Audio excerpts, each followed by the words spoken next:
Meditations for Every Day in the Year by Bishop Richard Challoner. November 25th, on the parable of the talents.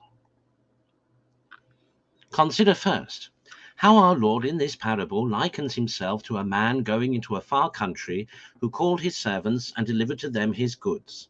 And to one he gave 5 talents, and to another 2, and to another 1, to everyone according to his proper ability.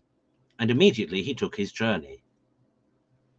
Our Lord, by his ascension, is gone into heaven, a far country indeed from this wretched earth on which we dwell. But ascending on high, he led captivity captive. He gave gifts to men. Ephesians 4:1. He has plentifully distributed his goods and talents amongst his servants, to the end that they might trade with them and improve the stock during the time of his absence, till he shall come again and take an account of their good or evil management of their trust. He is the universal Lord of all. He distributes his talents amongst us all, according to his good pleasure. All whatsoever we have, as to soul or body, nature or grace, all belongs to him. We have nothing but what we have received from him, nor anything but what we are accountable for to him.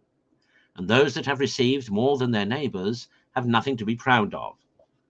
For, what hast thou, says the Apostle, 1 Corinthians 4:7, that thou hast not received? And if thou hast received it, why dost thou glory? On the contrary, those that have received more ought to be so much more the humble, and to fear so much the more, because they are accountable for so much the more. For where more is given, more will be required. Christians, have you been rightly sensible of these truths? Have you considered your wit, your advantages of soul and body, your fortune, as you call it, your very time, and all other gifts, either of nature or of grace, as talents deposited in your hands? Have you ever seriously thought of the strict account you must one day give of them all? Consider, secondly, the difference use that these servants were made of their master's money. For he that had received the 5 talents went his way and traded with the same, and gained other 5. And in like manner he that received the 2 gained other 2. But he that had received the 1, going his way, digged in the earth and hid his Lord's money.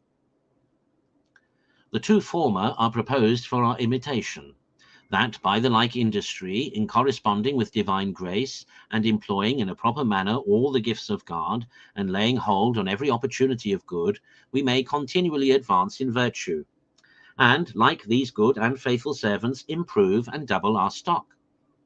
Oh, how happy shall we be if we shall trade in this manner with the talents committed to our charge?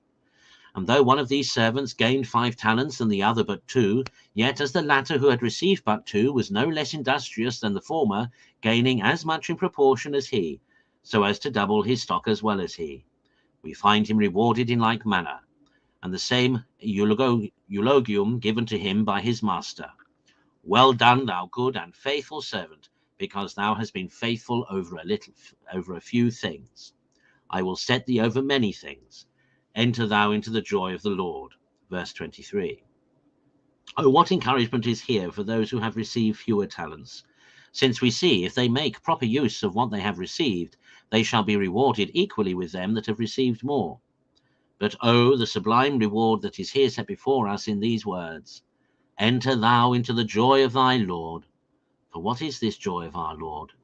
Oh, nothing less than the everlasting possession of himself, and universal, incomprehensible, eternal good.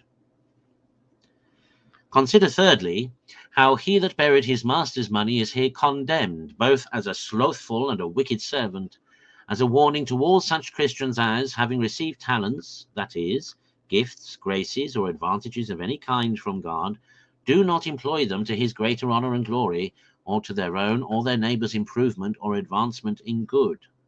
But through sloth and indolence let them be unregarded, and as it were hidden and buried in the earth, even in this unhappy earth, the world and the flesh, which engage all their thoughts and affections more than the honour and glory of their Lord, or the eternal welfare of their own dear souls.